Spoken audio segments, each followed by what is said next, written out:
I think we're ready. And ready. by ready, I mean my mic is apparently still on. Still a hot mic. Oh my, these lights are something. Thank you all for joining us, both virtually and in person. My name is Kacey. I'm the Associate Athletic Director, Senior Women Administrator here at Colby College, and it is my incredible honor, and I'm super excited to listen to these two talk, as well as virtually Dr. Colleen Hacker, as you heard her speaking almost from a godlike situation, but I understand that's kind of where she comes from in general, so it seems more appropriate than anything. This is all in honor of National Girls and Women in Sports Day and is in partnership with Maine Sports Commission and Maine Girls and Women in Sports. We are certainly, again, very honored to have our host come back to campus after some time away, just a little bit. Reagan Carey, who is a 2001 Colby graduate, former USA Hockey's Director of Women's Ice Hockey, and former General Manager of the USA Women's Olympic Ice Hockey teams. And then she will introduce her honored guest tonight. All right. Thank you. I'm going to talk a little bit and then introduce more exciting Kacey Bellamy, who will be over here doing some neck lifts to hold up all those Olympic medals. But thanks for the introduction. And with that said, it's awesome to be back on campus. Although when I parked my car, I started to think about whether or not I actually paid my senior parking tickets when I left here. So hopefully that's not getting towed. Is a jitney still a thing here? It is? Okay. I'll just use that after. In my early career in the NHL and NBA, a mentor of mine shared a mantra with me, and it was dance with those who brung you. So in the spirit of that, there's a few people to acknowledge before we get going and talk to you about mental skills tonight. And they're in this picture up here. Maine Sports Commission, I had the opportunity to start working with Sheila Brennan-Nee and the Women and Girls in Sports Committee with the Maine Sports Commission in the last year and a half. They do tremendous work and are doing a lot of great things behind the scenes to make sure opportunities like the one we have here tonight happen. So thank you to all of them for their hard work. My grandfather is up here in the corner. He's also a two-time Olympian and somebody I learned a great deal from. He was dedicated to, not just in his Olympic career, but as a 10th Mountain Division skier in the Army.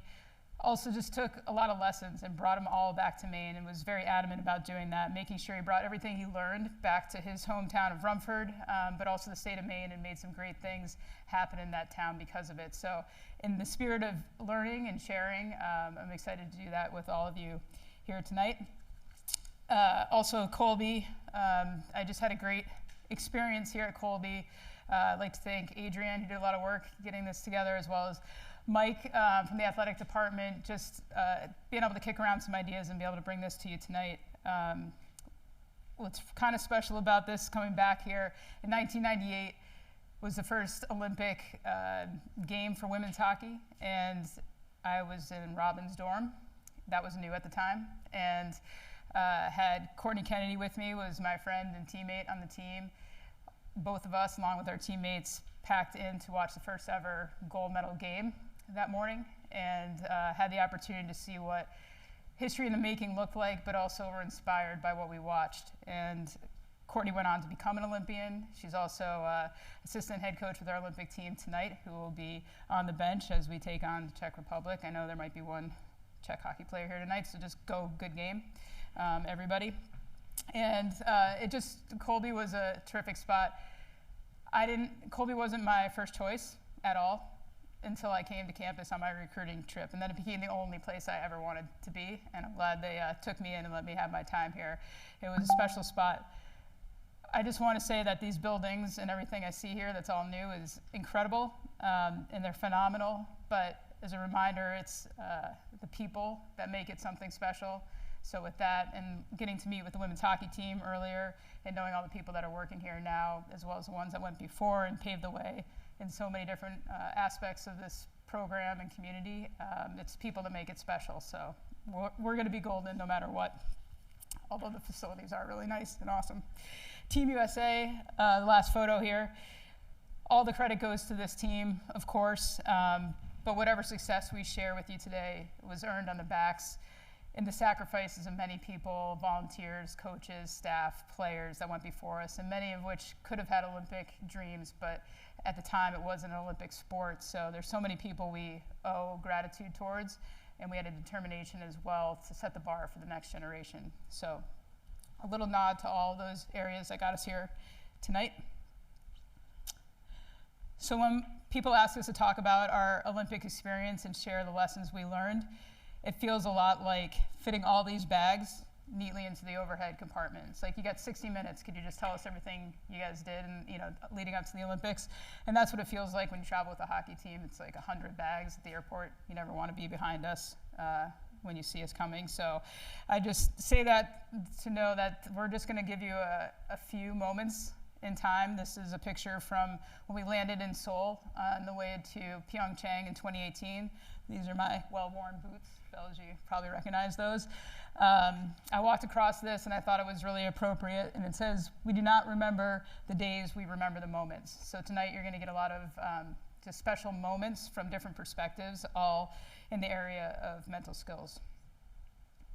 So before we get into it, I'm just going to give you a little background.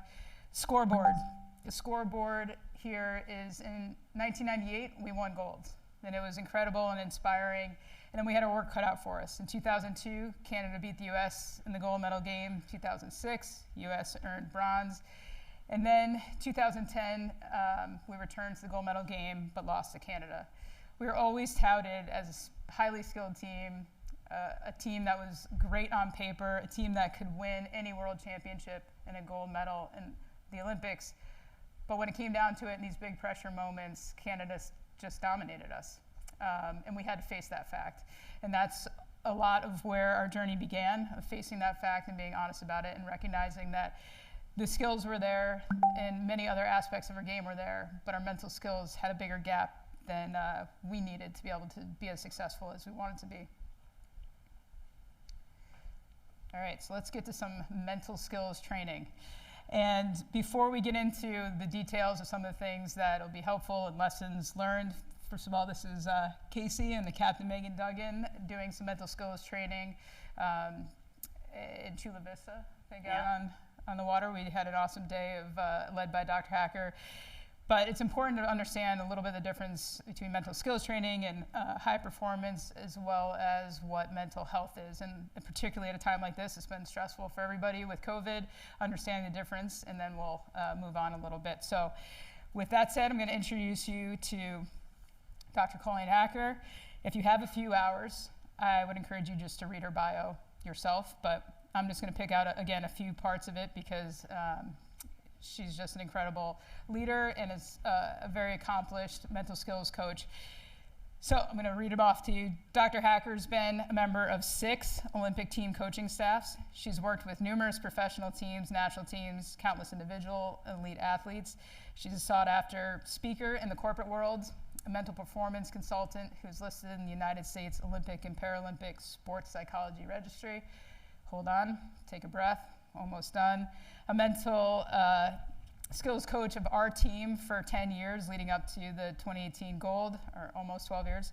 Alongside that, she's a professor at Pacific Lutheran University. She has a few books. One's coming out this spring, Achieving Excellence, Mastering Mindset for Peak Performance in Sport and Life. And on top of that, she's just a beacon of betterment, a mentor, and a great friend. So I'll turn it over to Dr. Hacker.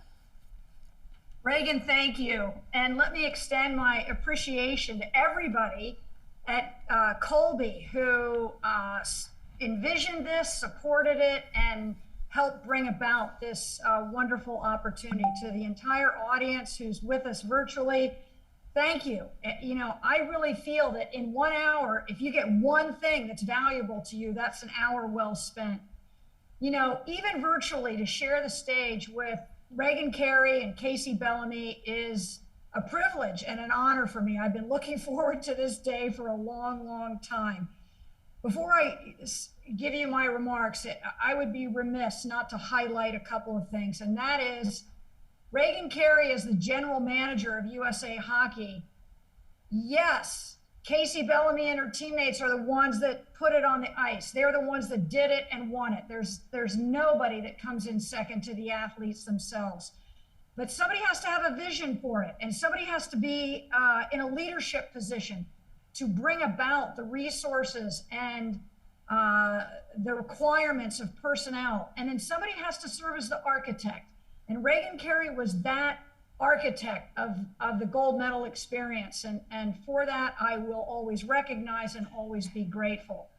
I was in my 30s before I met my first gold medalist, and I'm envious of all of you being the various ages that you are, to hear from a multiple-time Olympian, a multiple-time medalist, a gold medalist, and a multiple-time world champion. So it really is a joy for me to be here tonight. So briefly, we talk about mental health and mental skills as though they're the same thing. And they're related, but they're distinct. They are distinct. We hear a lot about mental health, primarily brought to the forefront by Michael Phelps, and then Naomi Osaka in professional tennis, and then Simone Biles this summer in the Summer Games. And now we're hearing mental health, mental health, mental health all through the Winter Olympic Games. Mental health services and mental health needs are vital. They're critical areas that we support all athletes, whether it's interscholastic, intercollegiate, or at the elite level. But when you hear the word mental health, you should be thinking more clinical issues, not being devastated after a loss, but being clinically depressed, right? Things like eating disorders, things like clinical depression, suicide ideation, pretty serious business from a mental health standpoint. The current estimates are that about 10 to 20%, and I know that's a wide range, but there's reasons for that range, that about 10 to 20% of our athletes require mental health services. So it's a significant but much smaller portion of the entire athlete population. Mental skills, on the other hand, are systematically, scientifically driven, individually and team-oriented skills, strategies, and techniques that are used by every Olympic athlete. So individuals with and without mental health issues are still in need of performance enhancement techniques. Individuals with or without mental health concerns are still subject to the same pressures, focus, demands, expectations, challenges that every athlete faces. So I'm in the second half of that equation. What I offer are strategies and techniques for peak performance that helps athletes achieve closer to their potential, to do that more often, and to do it what I like to call performance on demand. Rather than being an athlete who wakes up and sort of views performance like the weather, like, oh, I hope it's going to be a good day. I'm hoping for sunshine. Instead of hoping for a good performance, we work in my side of the equation to help athletes and teams be in control and bring about their best performance when their best is needed. So mental health and performance enhancement are related in that they're both dealing with athletes and they're both dealing with a competitive cauldron, but they're really aimed at getting at different aspects of athletes, and again, across all performance domains. So that's just a little bit of a setup, because I think people hear the word mental health and we're starting to confuse that with peak performance or performance excellence strategies. Hopefully that clears things up a bit. Thank you, Doc. Also, are you in the cloud? It looks awesome up wherever you are. It looks very positive. I like it. Okay. I find it motivating as well. All right. We'll check in a little bit here after we hear from Kacey, and so you can give us some lessons as we hear some of the stories she has to share with us. So, Kacey Bellamy, number 22. Similar to what I said about Colby, what makes a house a home are the people in it. And our blueprint for our team success, like a home, means very little without the people in the locker room. So I'm excited to introduce one of those key leaders in our program, Kacey Bellamy. She can share some of her Olympic journeys and moments with you, but just having her presence here and being willing to come and share that time with you, I think speaks volumes to the kind of person she is. A few bio-related things. The first part are my own bio, and then there's the real stuff. She's a dynamic human, unwavering teammate, fiercely competitive. Kacey brought a sense of honor and respect to the red, white, and blue every single time she stepped on the ice. She made those around her want to be better, me included. She gave the spotlights to her teammates consistently. Her immense hockey skills were only outmatched by her grit and heart. She's a 3-time Olympian, assistant captain of her 2018 gold medal winning team. She's a 9-time world champion. 9-time world champion. Does that get old? I don't know. She's won league championships in both the Canadian Women's Hockey League and the National Women's Hockey League. Played for the University of New Hampshire, where the women's team captured the Hockey East Championship 4 years in a row. She's an All-American in all the ways, and she's an author and a poet, by the way. She leaves it off her bio sometimes, but you should know that as well. And to sum it up, you basically want her on their team no matter what the endeavor is. So before I bring her up here, though, let me share with you some of that talent that's not just hockey-driven, but I'll share a quick video. It's a 1-minute video, a little bit about our World Championship. It ties into the mental skills part of it, but it's also narrated by Kacey, and she also wrote the words in it. So let's take a look and then introduce you to Kacey. Whoops, that's your bio.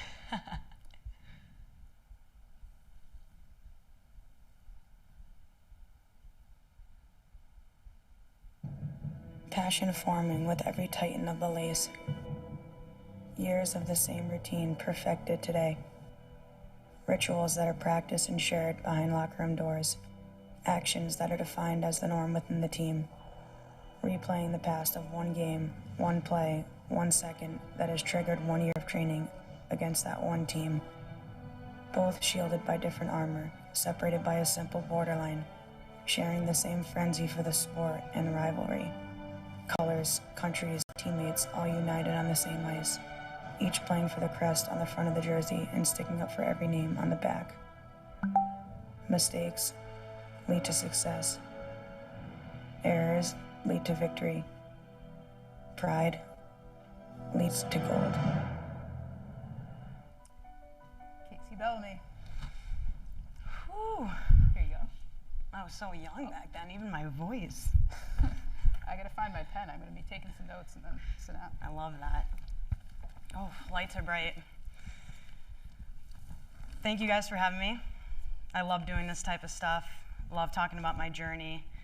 And like Dr. Hacker said, if you can take one thing from this talk, then I'll nail it down as a success. How do I switch slides? Yep. Right here? Okay, perfect. So I'm gonna start the journey from 2010 Olympics. That was my first Olympics. And it was an unbelievable experience. Eyes were wide open. My parents were there. I saw them during opening ceremonies, cried, so much emotion going into it. And it was just probably the most fun Olympics that I had. But at the end of the day, we lost. And I don't like to lose. Our team doesn't like to lose. So we knew that we had to put a lot more work into getting a gold medal. 2010 through 2014, we cleaned house. Brand new GM, brand new mental skills coach, brand new coaching staff. Got rid of some players, added some more players physically, mentally, just needing to change our whole culture of our program. We tapped into mental skills hard because that was the one thing that was a difference maker in sport, in life. And I want to make this clear. We tapped into mental skills hard, but we also tapped into the physical accountability of making sure everything was happening off the ice when everyone was away from camp, at your school. There was an expectation that was set within our program, and the hard work just started right after that 2010 game.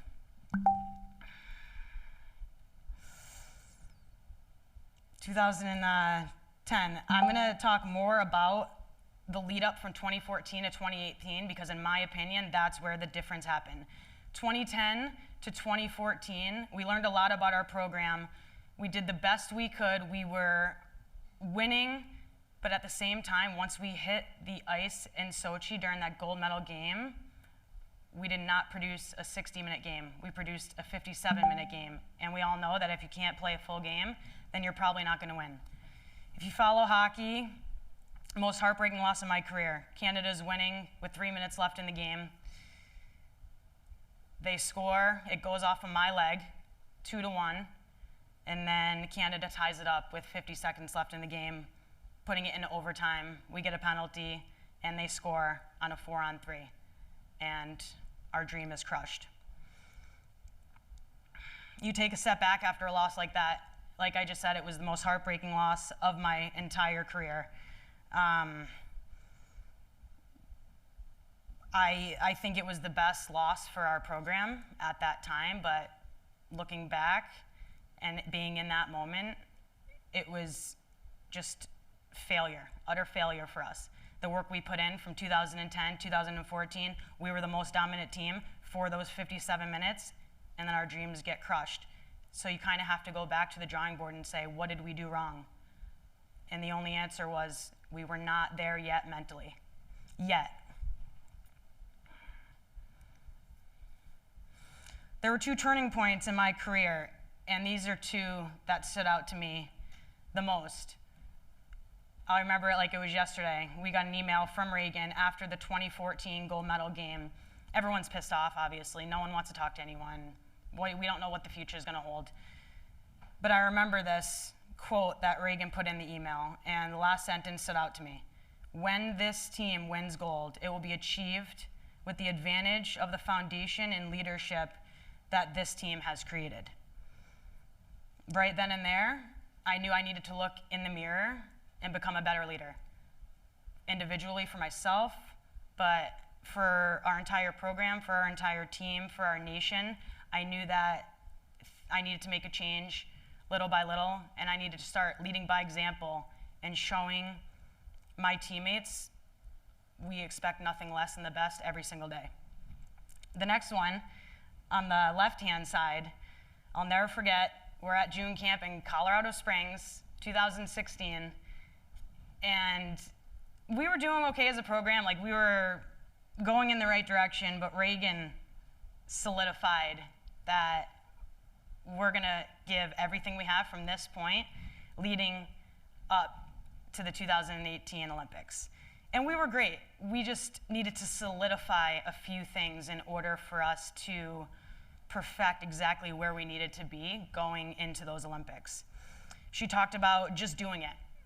And it could be anything in life. Waking up early, making your bed, making sure that you're doing each and every rep in a workout, but doing a little extra, making sure that you're doing mental skills, make sure that you're taking care of your nutrition.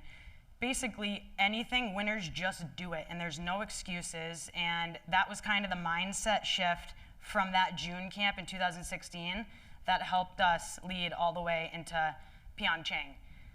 This day was very important personally for me. I was working at Merrimack College, coaching at the time because we weren't making a ton of money, and I wasn't able to live the most comfortable, so I made a decision that I needed to do that. I called the coach that I worked for that day, and I said, I'm sorry, I'm going to have to quit because I need to give my full attention to USA Hockey, and nothing's going to hold me back from that. And it was the best decision I ever made. This right here, Dr. Hacker will probably discuss with you, but this was basically our foundation for those next 4 years. No matter what, whatever we did at home, at school, nutrition, mental skills, strength and conditioning, on ice, off ice, 1% better. That's all. We weren't trying to rewrite history. All we wanted to do was make small, finite improvements every single day, and that, from then on, that's what we did. And it's not, you know, like I said, lifting as heavy as you can or going to do sprints every single day and making sure that you're doing mental skills for 2 hours. Absolutely not. It's just mental skills for 5 minutes, 3 days a week, working on your breathing techniques a couple times a week, working on your strength and condition, obviously, and your practices, and just finding little things that will help you get better each and every single day. For me, during those 4 years, I made sure I went to bed satisfied with whatever I did that day, and I woke up motivated. These are just tiny things that we would do as a team. Reagan, brilliant over here, started testing us off the ice. So we'd come to camp, and bam, she would hand out a quiz. What was your last test score? What was your best test score? Is this teammate a lefty or righty? What was the score of the 2012 World Championship game, and how many goals did we score? Little things like that. And I'll tell you right now, the first test I was a little taken back. But I learned a lot because I knew I wasn't prepared. And I think I got like 6 wrong. I was really pissed off. It helps if you tie those to the rooming assignments. Yeah. So the prize, the winner of whoever got them, they got like a single room, a beautiful room in Colorado Springs. Like you're in the penthouse, and I was obviously back in the peasant dorm with a roommate, probably a rookie. But right there, that was something that happened, and I knew I wasn't prepared.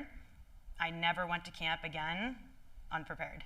And that right there is just the difference maker, and the little things that happened within our program that changed our preparation. If you want something you've never had, you must be willing to do something that you've never done. We can all talk about training and strength conditioning and improving, but there's little things that you can find that you're going to make improvements day after day. I found a couple of things that were beneficial to me. Other people can find, other instances where this works for them, or, recovery and sleeping habits work for them, or imagery works for them. I kind of tapped into everything I could because that was me, and I wanted to always be at the top of my game and take advantage of any type of resource that was going to help me. So I got into vision training. These are all my journals throughout my career. There's more definitely at home, but this is just a visual of we'd write everything down as a program. And it was so important because looking back on it, the things that you learn throughout the process, you can use in your day-to-day life. That's a pillow. If you can't see this, I went through all these different pillows to try to find the best one that was going to help my recovery and my sleep, and I have never used another pillow since. You find a way. Sacrifices, dedication, resilience, it doesn't matter. When you're playing at an elite level and your dream and your goal is to win a gold medal, sometimes you have to put a lot of other important things aside. And at the time, it might seem like sacrifice, but when the gold medal is around your neck, it was a simple decision, and you realize that all the work, all that effort was worth it. So 14 to 18, unbelievable journey. It was probably the hardest 4 years of my entire life.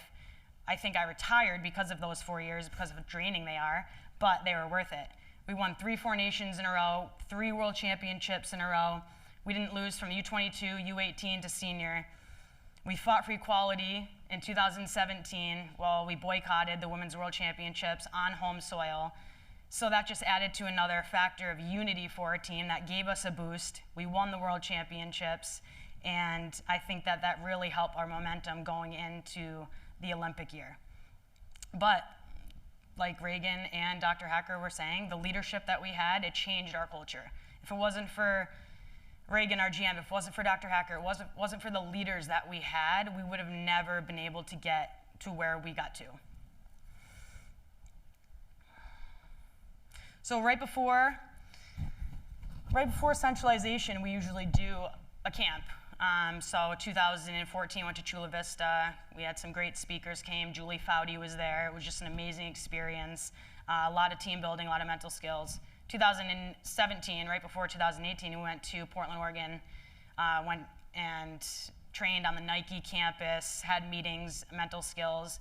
The biggest thing was team building for us there because everyone was heard, everyone listened, and it really helped us understand each other's personalities in a different way.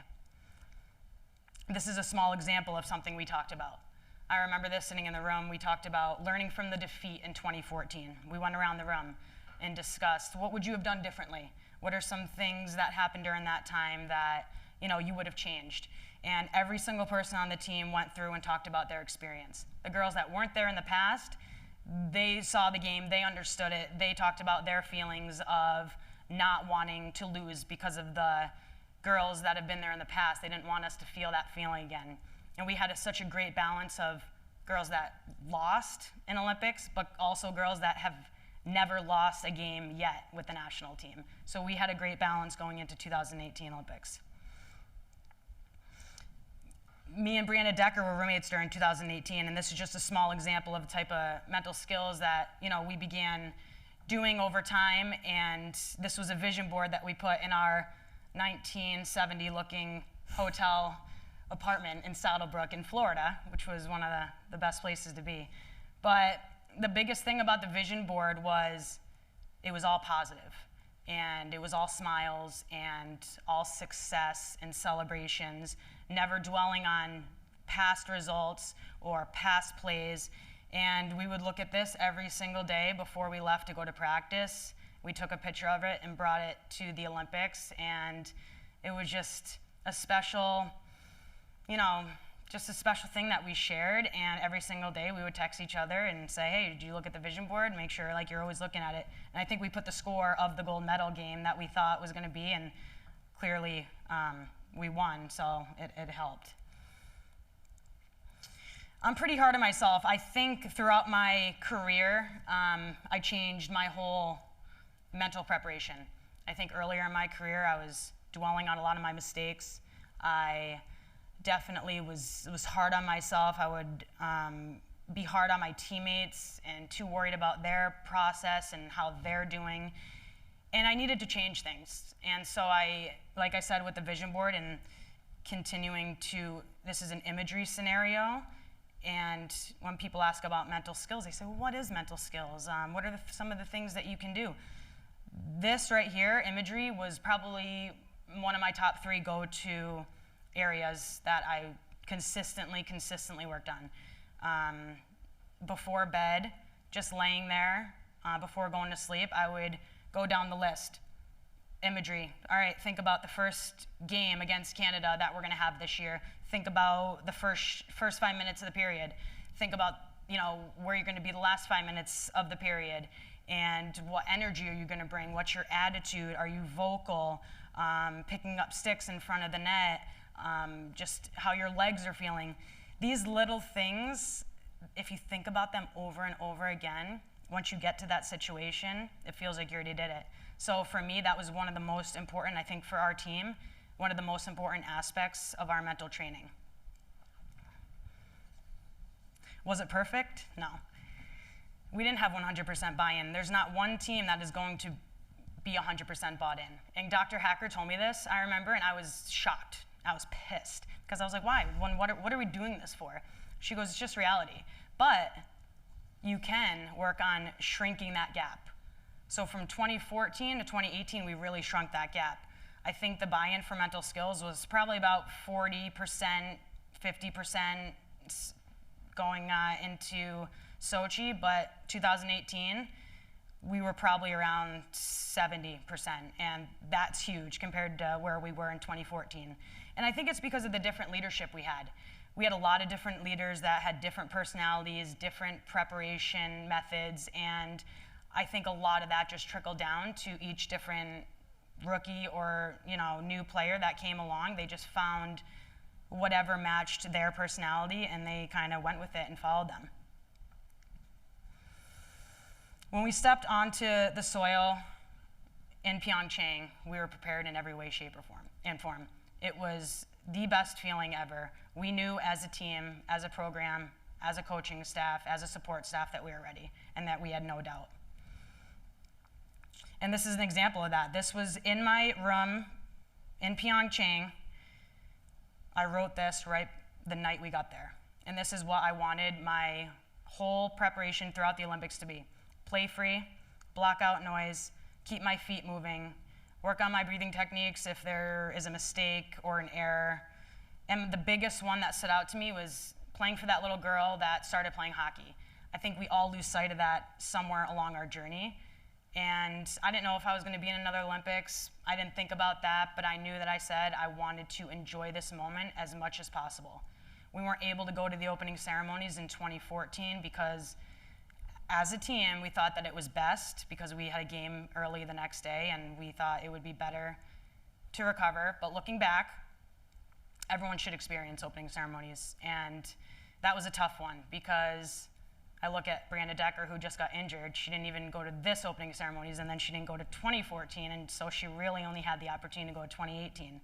So that was just a little, just something I wanted to talk about because I really do, I do think it was important, and I do think that it affected us mentally and energy-wise in 2014. And we won. Best feeling ever, winning gold.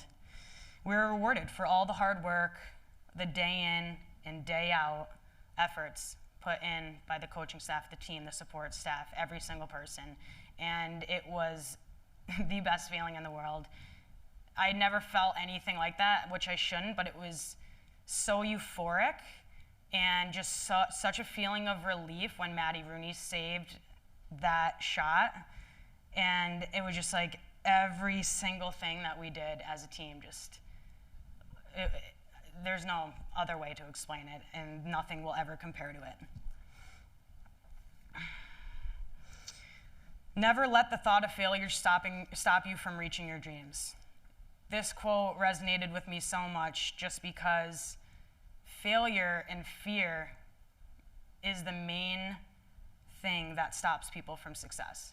You're either scared to move on or scared to overcome the adversity, but it's not the hardest thing to do. It's one day you wake up and you make a change and you consistently do that day after day. And like I said, it's the little things. It's the small, finite details day in and day out that when you look back, you don't think it was that hard because you made it a consistent, innate action that will live within you forever. I lived outside of my comfort zone for 8 years, and it became my comfort zone because of how consistent I did it. Last slide. So to finish, I wouldn't trade my silver medals for anything in the world. I do honestly believe that the failures that we have in life are the most important things, and learning from failure is the ultimate test in life. You find strength that you never had. You find confidence you've never felt you had. You find resilience in yourself and in your teammates. And when you start seeing results from the efforts that you put in, it becomes an addiction, and it's a wonderful feeling. But it's the people who pushed us, it's the people who guided us and supported us along the way that made the difference. I can't think of a better leadership group, GM, mental skills coach, to do just that. Without each and one of them being all aligned on the same vision and dedication, I'd probably have 3 silver medals, and that would not be fun at all. But I don't, and it's honestly because of the people like Reagan Carey that came in, Dr. Hacker that came in, and the leaders that we had on our team that changed the trajectory of our program. And that is why we have a gold medal, finally. Well, thank you. References. Thanks, Beth. I took a You're lot welcome. of notes. Did you? Because that's what I do. Like, I got all these. I mean, I was there. I know, And you were there. There's still a lot to learn. Yep. I think that's one thing. You can. Oh, you want me to stay? I Okay. think because now we're just gonna watch Dr. Hacker school us one more I'll watch time. it from here. Yeah. Yeah, I think it's important to note that you saw those journals, and that's not an exaggeration. I took notes during this. I'll take notes during Dr. Hacker's talk. It's something she instilled in our program early on, and our journals almost became a piece of equipment. It'd be like, you pack your hockey bag and you have your journal. It's the same, as important in a lot of ways to us at some point as it was just to bring your hockey stick or skates. So we don't take it lightly, and I'll go back and put a lot of these notes from your talk into my journal later tonight. A few things before we go back to Doc Hacker. Can I do these slides with her on there? Yeah. Okay, so kind of relates to the 1% here, and it's just about a matter of time. In 2010 and 2014, we were doing a lot of great work, but it doesn't just happen overnight. If you think about how many times you've practiced a certain skill, and then you add something new, it just takes some time for it to become part of what you execute when the pressure is the most. we could do it pretty well during games that maybe weren't as intense and wasn't as pressure packed as the Olympic gold medal game. But you get there and you start figuring it out. So it takes time. It's just part of the process. And this is the best way I can describe what 2010 and 2014 looked like, and Kacey was just describing it. But basically, everything in mental skills was new to us. So if mental skills were like various tennis balls, like that, or that orange ball, whatever that is, if that's like imagery, and then you have refocusing, then you have breathing work, this is what the first 4 years looked like for us. It was like, ooh, imagery. Oh, wait, no, wait, let me try this. Ooh, breath work. Right? Like, we were picking up everything. We just didn't do a great job of retaining it yet, right? So that was kind of where we were, which is awesome. We were way ahead of the game, but we just hadn't gotten to the mastery part of things yet. This is where the mastery comes in. You get this kind of a scoreboard from that consistent application and that dedication and commitment, and just the overall conviction the players and team had to do it. It's not fun to do the mundane things every day. It's not fun to be tedious about all these little things, but they add up. That marginal gains that was on the board, the 1% better, the people that learn it are doing well. The people that apply it start winning consistently, like the scoreboard shows. So whoever might be taking notes tonight during this, you're awesome, you're winning, you're on the right path. But the ones who start to apply it tomorrow, or maybe start an imagery session tonight based on what Kacey was sharing with you, that's the group you want to get behind. That's the group that's going to have some consistent, awesome success in the future. So with that, I'll turn it over to Doc Hacker to tell us how we do this. Doc? Thanks, Reagan. Thanks, Case. You know, you probably won't be able to see it, but I too am taking notes and notes and notes. And pay attention to that. That really is a hallmark of growth. It's not sitting passively, dipping into the popcorn, listening, right? It's not watching this session and then texting and scrolling through your social media. It's locking in and locking on when it counts. Kacey and Reagan have heard me say this 1,000 times, but ink what you think. The act of writing things down is your first act of improving and developing. So let me highlight just a couple of the keys that you heard from Kacey. Yes, you can chew your own food. Yes, you can have your own takeaways, but we're in this together. The first thing I heard from both Kacey and Reagan is that your career at Colby, wherever you are, is going to evolve and develop. Where you are now is not where you have to end. If you're going into your first year at Colby, you got 3 more years to grow and develop and evolve. If you're in your last season, you've got months to turn the ship and right the ship. So you have to expect that your career needs investment if you're going to evolve and develop. But you have to be aware of it. You have to be aware of it. Second, I hope you heard what I know and what I heard Kacey say. Here I am, a mental skills coach, but I can tell you from the research that for elite athletes, now when I'm speaking of elite athletes, I'm talking about world champions, okay? That's the literature that I read.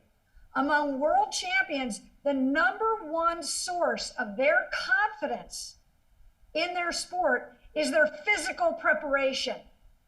And you heard her emphasize that. Yeah, I get that I'm the mental skills coach and not strength and conditioning and not speed and agility. But your physical preparation, you can lie to other people, you can go through the fitness, but you can't lie to yourself. And I challenge athletes all the time, is good enough to get by good enough? Look, the next fitness you do, you're gonna get done with it. You're not gonna not get done with it. Whatever your coach has you do, you're gonna do it. But are you getting by or are you getting better? You have to push the boundaries of your physicality if you're gonna push the boundaries of your capabilities. Third, each of us, I have, Kacey has, Reagan has, each of you listening will face turning points in your life and your career. Kacey was brave enough and honest enough to say, these are 2 turning points in my career. What were the turning points in your career? What were the turning points in your career? Or have you not experienced them yet? Is it just a series of life events? Because there are moments when life shows up and sport shows up and outcomes show up where it should cause you to look within, look in the mirror and say, who am I and what do I want to be? Kacey recognized those moments. She responded to those moments and she benefited from her actions. Fourth, Case and Reagan know I'm really a fan of binary choices. I present a lot of information as binary choices. So here's your one for tonight. Are you going to find an excuse or are you going to find a way? Those are your only two choices. You're going to find an excuse or you're going to find a way. Well, I was going to lift, but I had 12 exams and my friend needed me and a whole bunch of people were going to the movies and I'm like really busy, you know, unlike everyone else who's not really busy, right? We always can find excuses for not doing what we ought to do. So are you going to find an excuse or are you going to find a reason, right? You're going to find a way. And I want to challenge you to find a way. I can already tell you can find an excuse if you want to hunt for one. It was really important to me. And honestly, I didn't know Bells was going to pick that. But when I selected the aggregation of marginal gains to bring to the team in 2017, it was after a lot of vetting and a lot of decision making. I smile now because 4 years later, there's a whole lot of programs talking about 1%. And I can tell you where that started, right? Because the word got out about what Kacey and her teammates did. I'm going to connect what I just said to the first thing I showed you, which was me taking notes when Kacey spoke. Aggregation of marginal gains, as Bells perfectly said, is saying each day, I'm going to select one item from any of the four pillars, technical, tactical, physiological, or psychological, plus one team, and I'm going to get better at that by some small margin every day. And I can tell you what I focused on, and I'm accountable. I measure it, right?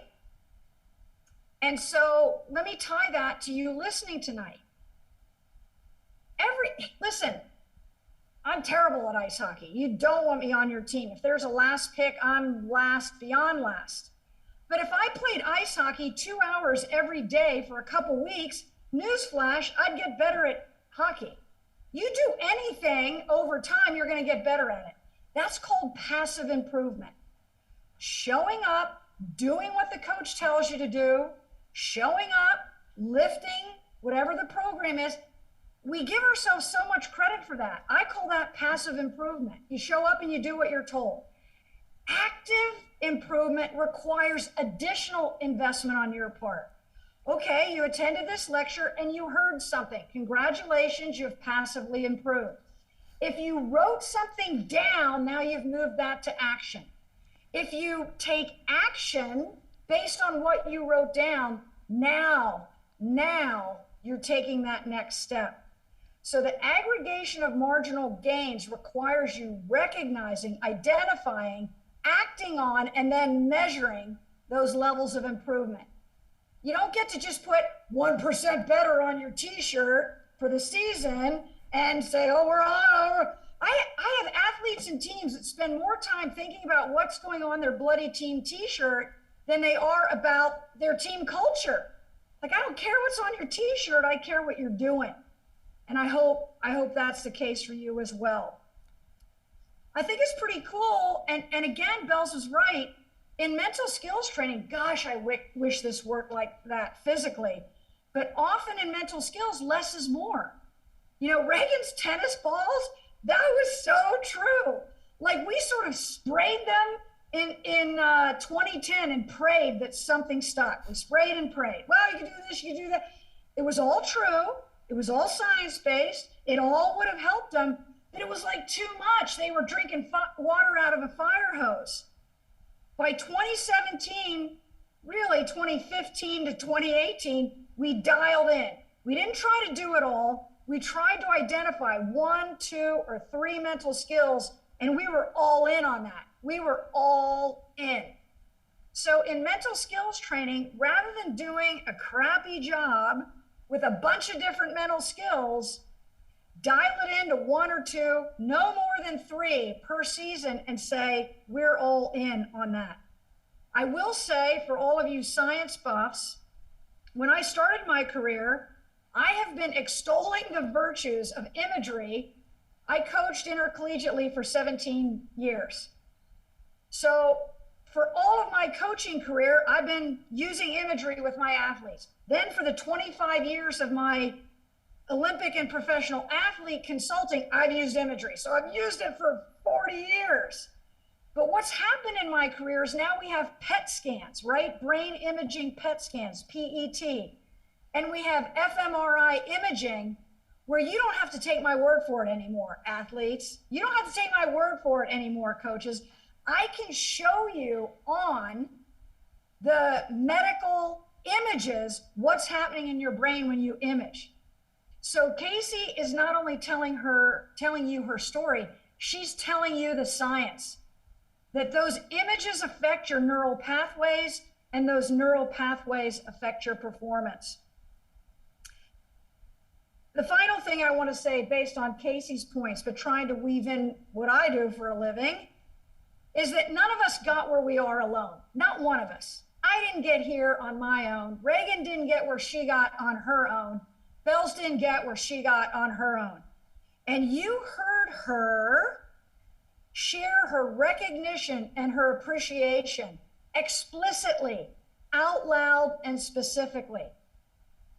I try to do that every day of my life because it's good practice and it's true. How often do you recognize and share your appreciation for the people in your life who made what you are doing now possible? Who made you attending Colby possible? Who made you as a student athlete possible? Who made you getting your degree possible? None of us got to where we are alone. So Kacey, I continue to grow and be inspired and be impressed with what you shared. I thank you for your comments tonight. I will wrap up with a few brief remarks on mental skills training. Let me bust some myths. I'm going to tell you what it's not, and then real quickly afterwards tell you what it is. I've already alluded to that early on. The first thing I hear is that mental skills training is for problem athletes. Oh, there's something wrong with you. You need to go see a mental skills coach. Yeah, it doesn't work like that. You already know how to play your sport, and yet you still have a head coach. You already know how to play your sport, and yet you have an assistant coach. So you don't have a coach because you don't know how to play tennis. You don't have a coach because you don't know how to play American football. You don't have a coach because you don't know how to play ice hockey. You have a coach because you know how to do it and you want to get a little bit better. You want refinement and extension in your capabilities. So mental skills training isn't for problem athletes. I don't come in when you got a problem. I come in when you're doing great, and I try to help you get a little bit better or sustain that excellence a little bit longer. The second thing I hear is it's only for elite athletes. Oh, well, if I won 9 world championships, I'd be doing mental skills training too. My youngest client right now is a 12-year-old. My youngest client's a 12-year-old. My youngest client ever was a 10-year-old BMX racer. I didn't know they had BMX racing, national championships for 10-year-olds, but his family hired me. So I've had clients from 10 years old to senior games. So it's not just for elite athletes, it's for youth, interscholastic, intercollegiate, and elite at every level. Third, mental skills training is not a quick fix. This is true. I get calls and emails, Doc, we just qualified for the NC2As. Can you come talk to my team? Answer, yes, I can come talk to your team, and no, I won't be coming to talk to your team. You don't just work on free throw shooting the night before the playoffs. You don't just work on your first serve in tennis, the night before the NCAA playoffs. You get better at it by committing to it. Mental skills training is not a magic pill. It's a steady diet and a steady commitment. The fourth and final of the major myths is that it's not useful because you either have it or you don't. You're either mentally tough or you're not. You're either motivated or you're not. You either like to image or you don't. You're either focused or you're not. No, no, and no. Mental skills are just like physical skills.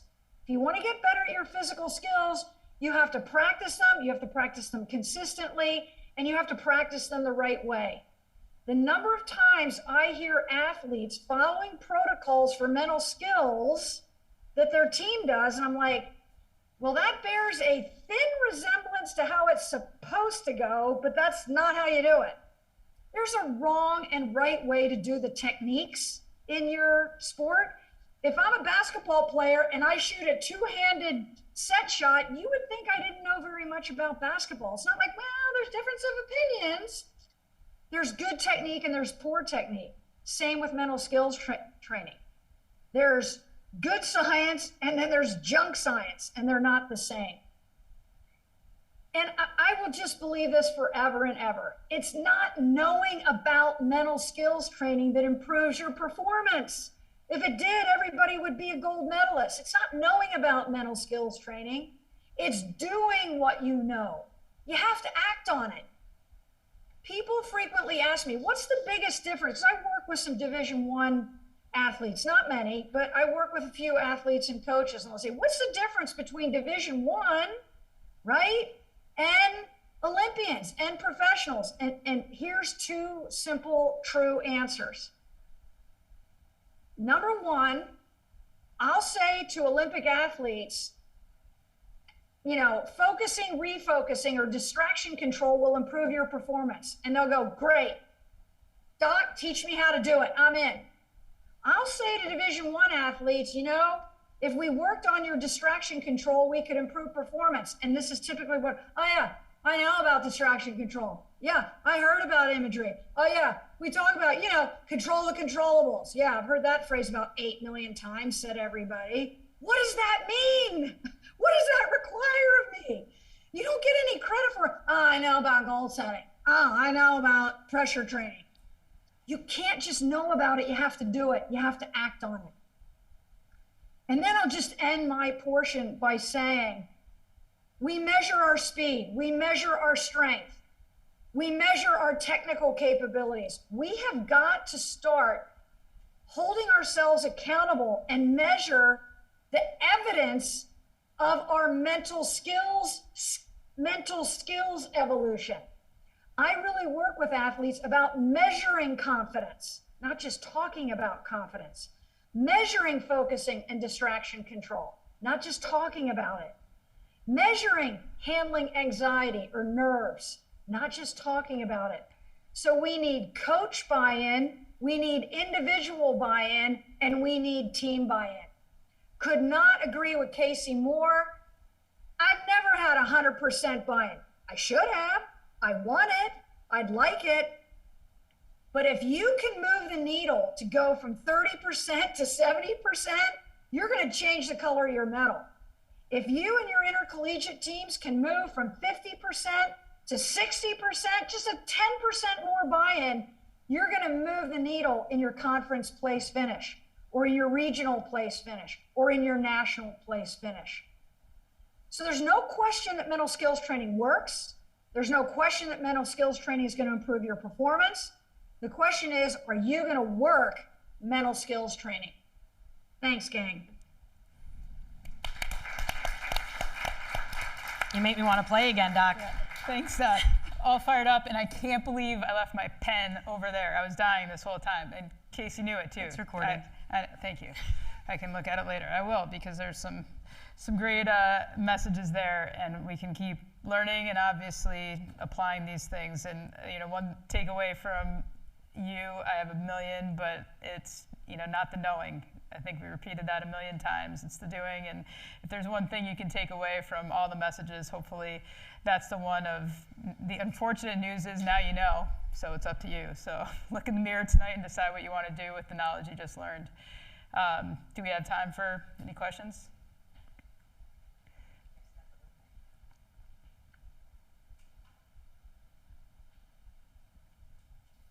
if anyone out here has some questions, they are willing. We have a few minutes. We can take a few. You just raise your hand and I'll run the mic over to you. I have a question to start. What is one mental skill that each of you that is carried over out of competition, out of playing every day? Is there something you each do in your day-to-day still that has carried over from your training? I would say imagery. Like I said, that was probably my top, the top mental skills that I did day in and day out.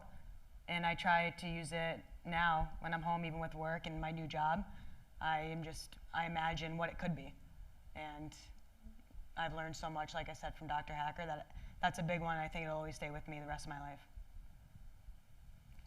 Yeah, I mean, I think the amazing part, and we all mentioned it, is that it becomes just part of your lifestyle in a way. I mean, understanding and just the awareness sometimes is an opportunity. You might not be great at mastering a certain thing at a certain point, but just being aware that maybe your focus is not where it needs to be and working on trying to get that back. Or the imagery, you know, I think about our team and how powerful imagery was. At times we didn't do pregame skates anymore. We would just do imagery and sit in the stands. And to do that at some of the most important tournaments that they're ever going to have as a team, and to want to do that and to feel energized and prepared by it speaks volumes. So just being able to understand the benefit and apply that in so many ways. Doc, any thoughts on that? You're muted. Thank you. To be quite honest, I use a great many mental skills, honestly, on a daily basis. I don't want to just tick off a bunch of mental skills, but it's just integral to who I am. I just, I'm a faculty member, I'm a high performance coach. I could not do what I do without integrating mental skills in every way. And I will do that for the rest of my life, without question. I don't just teach it, I live it. So, I'm gonna share a story for you, one that I always appreciate Doc Hacker share with me at one point. Hopefully it's okay to share. And she was talking about, stressful days. Like normally she runs, I don't know how many, like a marathon a week or something, like some insane amount of marathons and half marathons. But at some point she was talking about, she runs 2 or 3 miles a day every day, let's say. I'm not using the right number, but let's just go with that. And then, but on days when it's really stressful and there's a lot going on and the stress is really high, then she runs 4 or 5. Like the idea is that that's not the first thing to go. The commitment into knowing what your body and mind needs, and to be able to commit to that so that you can do the hard things as well as you can, is a different mindset. And it's a different perspective. So when you hear those things and then you get to know people that apply that every day, it becomes something that you start to realize that might be a good direction to go in. all true, all true. Quick question for probably everyone here. Quick note is, what is the biggest thing that you think current female athletes can do, as we celebrate women in sports, can do to grow their brand or create opportunities in sport or in the future of their life, like you're doing here, obviously, Kacey? And this is a great presentation. How do you think that female athletes today can try to give back to other female athletes like you've done here coming today and growing sports for female athletes? Honestly, getting involved as much as you can. I know as a college athlete, it's tough. You have a lot on your schedule, but even if it's taking the time to maybe go talk to an elementary school, or go to a youth clinic or a youth practice, and even if you're taking a kid aside, talking to them for 5 to 10 minutes, it's going to make their day. So if you can do that little by little throughout your college career and beyond, you're going to touch a lot of lives, and I think that's the biggest difference, is hitting the youth at an early age. I'll jump in here and say the same thing in a different way. Say yes. So I love the question, what can female athletes do? We're here to celebrate National Girls and Women in Sport Day. Say yes. When you're asked to do something, say yes. When you have an opportunity to do something, say yes. Back to the binary choices. No, I can't. Yes, I can. Find an excuse or find a way. Say yes. Secondly, a phrase that I tweet a lot, quite honestly, is know their name. Know their name. My intercollegiate coach, who's now a dear friend of mine, said to us, I think every day for my 4-year career, you have an obligation to know who paddled the canoe before you got in. I could hear her saying it. You need to know who paddled the canoe before you got in. Is 2022, you're sitting on the shoulders of a great many women who came before you that made this possible. Know her name, right? Know her name, know who paddled that canoe, and lift up those names, lift up those voices, lift up those accomplishments, because it will inspire you and you'll realize that you are living their legacy. You know, Reagan, I'm going to tee it up for you, but we are all part of something bigger than ourselves. And you need to know what piece of that big mosaic you play. We've all spent a lot of time together, I mean, almost a decade, so yeah, that's what I was going to say. Thanks, Doc, for teeing me up there, but already, you know, you see it on right up here, actually, that we are part of something bigger than ourselves, and it's the first line. The team came up with this. It was in a June camp, off-ice training camp, and I asked them to basically go in a room. We weren't going to do anything else for the rest of the camp until they came up with who they wanted to be and what they wanted to represent, and what they wanted to do as members of a program that was, you know, part of something bigger than themselves. They came up with this mantra, and they put these in the specific order. So to have "we are part of something bigger than ourselves" at the top of that list, they didn't just say it, and they didn't just know it was important, going back to knowing and doing. They did it consistently, and they made it a big part of what they did anywhere we went, every camp we went. You know, their days are very long, their training days, everybody's tired. They always made time to meet with people, talk with people. They went to schools, they, you know, did a ton of hockey clinics. They were always willing to do that, and it mattered to them, and it mattered to our success, because I think what was really powerful about our team was that winning gold medal wasn't a personal endeavor. Winning a gold medal meant they could do a lot more for girls and women, a lot more for the sport, and they just had a bigger platform to do even more good than they were already doing. Does that agree? I think that's just a really important point for our team.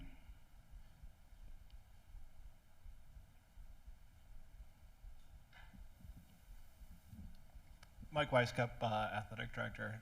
First, I just want to thank the three of you for being here today. it's just, I'm so grateful that you'll spend your time with us, come up to, you know, to Mayflower Hill. Dr. Hacker, we'll have to get you up here. You'll love it. You'll love to see Colby and see our students. But to speak to that first point about who rode this canoe, you know, before us, who paddled before us, who we stand on. I know the women here all now know Reagan Carey was the person that built this program, and their success right now wouldn't be achievable without what you've done, Reagan. So thank you for being just a great mule, being a great teammate, coming back here, sharing what you have, and just what you did for, you know, Team USA. My question is, Kacey, making a commitment to being excellent and to be able to get to the level that, you know, elite athletes get to, you get to a point where you have to make a decision that requires sacrifice. Whether it might be going out with friends. For some sports, it might mean, you know, you're not going to prom. You might have to just make some pretty big decisions at a young age that I'm going to commit to a harder path, and I have to stay with it. And you say that you rewarded with that medal around your neck, but before you can get to that point where you even know that you've gotten the reward, you have to make that commitment. Did you find at a point in your life where you met that crossroad and you made the conscious decision to, I'm going to make a full commitment to this. I'm going to go the extra mile. I'm going to do the hard work to be excellent and to try to reach my fullest potential. And if you do, would you mind sharing that personal story? Yeah, for sure. I honestly think it was probably 2011 in my career. after we lost in Vancouver, I didn't change how I wanted to. I thought, I'm an Olympian, I'm okay, I'm working hard, I'm doing what Doc said. I'm showing up, I'm doing the work that, it's expected to be put in. I never went the extra mile. I had a sit-down talk with my strength and conditioning coach, Mike Boyle, and he sat me down and said, if I was to make the team today, you wouldn't be on it. So that was a wake-up call for me. And from then on, that was it. I moved to Boston. I went to Mike Boyle's every single day, trained with my teammates, changed my nutrition, changed my habits. And it was from that day, that conversation in 2011 until 2018, it wasn't even a sacrifice in my opinion, because that was the mindset that I said to myself, and it wasn't hard whatsoever because that was the decision I made. Yeah, you miss maybe birthday parties, you miss weddings, you miss family events, but because you're doing it for your dream and your goal, it's such a good reason, right? And everybody around you knows it, and everybody around you is supporting it. So it made it much easier. I think the biggest part of my career was the retirement, where I finally sat down and said, okay, my body can't handle it anymore, and then my mind said, I think I'm ready to hang it up, and then my heart. Once all those three things were solidified, I knew that I was ready to hang them up, and throughout my career, I lost relationships because of hockey. I lost things because of it, but I knew that going in. And after winning gold, the reward's very nice, ending on top, but I said to myself, I'm not gonna let hockey affect my personal life anymore, and those sacrifices that I made at that time, unbelievable, I wouldn't trade them in for anything, but the work was put in, and we were rewarded. Well, I can't tell you what an honor it is to be back here to bring these exceptional legends here back to Colby. I'm always a proud mule. As I said, once I set foot on my recruiting visit, I've been rooting for this place ever since, and was glad they accepted me and continue to welcome me back. So really special to be able to team up with these two and to bring all this insight to you. Just a ton of great, not just lessons, but special insights, to see journal entries from an Olympian on the way to the games, and to hear some of the insight from Dr. Hacker, who's seen it all at this point in her career. It's just really special for all of this. So if anybody took better notes, I'll send you my email. I'd be happy to accept those written up for me as well. So thank you, and thanks Mike and Adrian again. Appreciate it.